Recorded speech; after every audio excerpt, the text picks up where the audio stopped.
Hello and welcome. I'm Paul Legree from the Canadian Museum for Human Rights, and I'll be taking you on a virtual tour of the museum's architecture.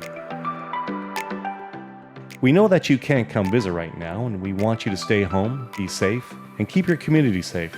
That's why we've created this short virtual tour for you.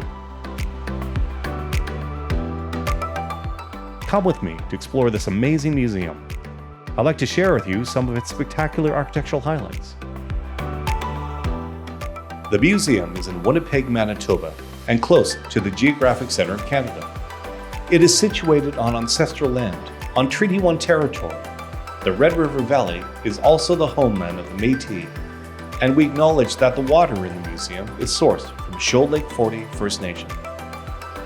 Architect Antoine Predock designed the museum, drawing inspiration from the Canadian landscape, mountains, clouds, prairie grasses, ice, and snow, masterfully weaving symbolism of human rights within the design. The building's grounds are landscaped with prairie grasses to create a drought-tolerant ecosystem. This makes the site the largest tract of native vegetation in an urban setting in Western Canada. The building has four major components: the roots, the cloud, the mountain, and the tower. Entering the museum through the roots, our journey begins.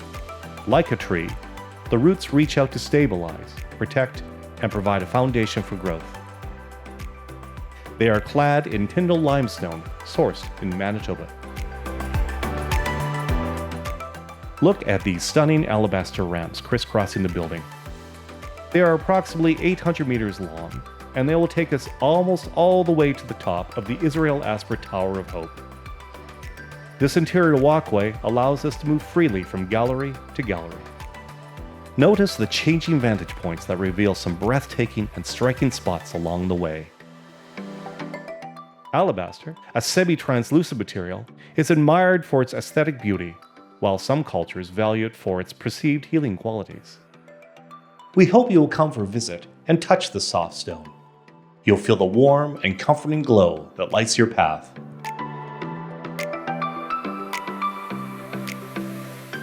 As we approach the higher levels, more natural light flows into the building through the glass windows. Taken together, these windows are called the cloud, and they reflect the prairie sky. With its 1,300 panels of different sizes, this is the most complex component of the museum's architecture. It is supported by a vast arrangement of steel trusses resembling tree branches. Because of the unique way in which the glass panes come together, this part of the museum has also been interpreted by many to replicate the wings of a dove or an eagle, protecting the building and the human rights stories and aspirational principles of equality shared within. The Stuart Garden of Contemplation is the heart of the museum, and the perfect location to view the intersection of the museum's building materials up close: stone, glass, steel, and concrete. There are two ways to reach the tower: using the elevator or the stairs. Look at all the shapes and angles we can see from this elevation. Did you notice how much light is streaming into this part of the museum?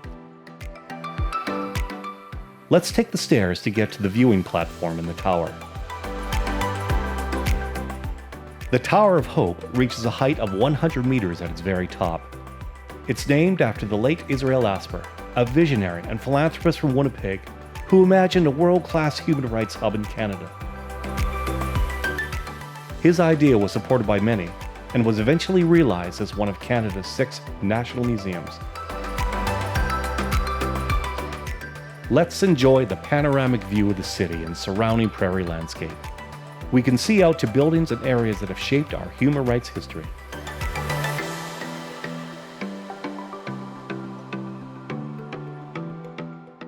The tower's design was inspired by ice and is composed of 334 custom-cut panels of clear glass.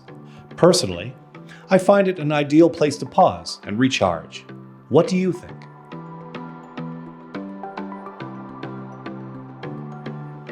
Thank you for spending time with us today. And before you go, reflect on your journey through the museum and consider, what elements of architecture in your city carry special meaning for you?